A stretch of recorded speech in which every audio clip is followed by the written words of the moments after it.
Hey guys, I hope you're doing well. So this is a Walbro, what is it? A WT160B. And I've only ever come across this once before this on a carb, and that is this brass screw here. This is the high-speed governor on this carb. And basically what you've got is a drilling in the metering chamber floor that goes into another chamber here, and then another drilling into the inside of the carburetor throat. And what happens is behind this screw, you've got a spring and a ball.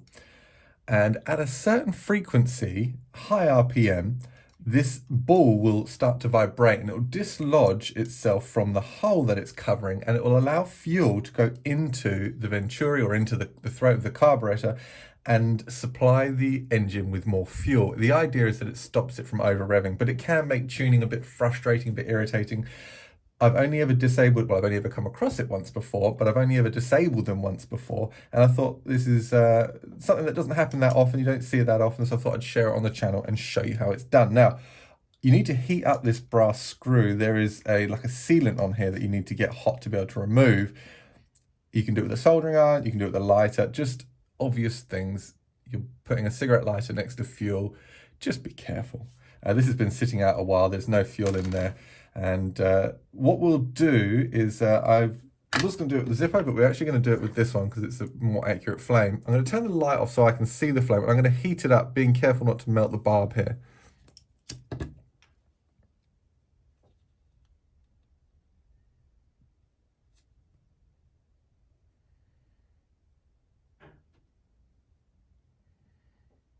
Get it nice and hot.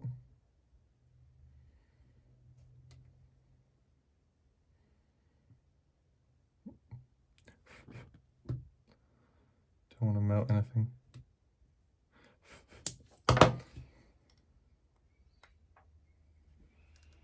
There we go. The ball will be inside there. Under there, you should be able to see. Can you see that little hole? Yeah. And a washer. So what we need to do, fuel comes in. There's a little, let me show you here. See that little drilling up there on the threads? Fuel comes in there. It passes into these drillings. There's a little check ball in there. You might be able to see it. Where are you? In there. And then as it vibrates, it lets fuel go into that drilling in there. So what we need to do is firstly remove this adhesive. We then need to cut a circular disc out and plug up that area at the end. So we're going to do that now.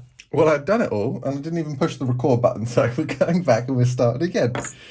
Right, threads have been cleaned. The little brass washer is out, and that's all nice and clean in there. Then what we're going to do is punch the hole for a second time. That's my little punch. This is just an aluminium can. It's my brass hammer. Give it a tap. Push it through. Pliers. And pull the little plug out. If you're lucky enough to be able to drop that in bare side down, then that's what I recommend. More often than not, it will flip on you. Now, this is really important. This is where we don't want any sealant on the threads. We want the sealant on the outside, because fuel comes in on the around near the threaded area, this threaded portion here, and you don't want that to be able to go back up inside the metering chamber. So this should go in dry, and then we seal the outside. So we're all in there. Might have to take my word for it. You're in there, or it's in there. So then this goes in there. Take us our screwdriver. Like so. Now we seal the outside.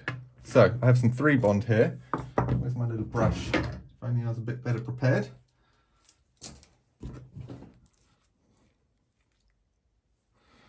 Take your 3-bond.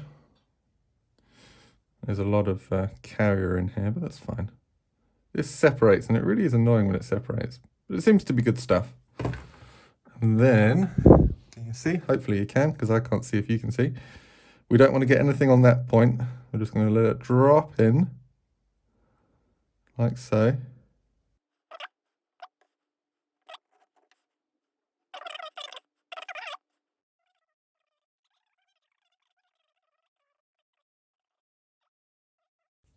Really, it can go straight back on the machine and just wait sort of an hour or so, right? Just enough for it to flash off and make a bit of a seal, and you'll be absolutely fine. But that's it. That's how you block off a high-speed governor built into a Walbro carburetor. Hope that helps, and let us know if you give it a go.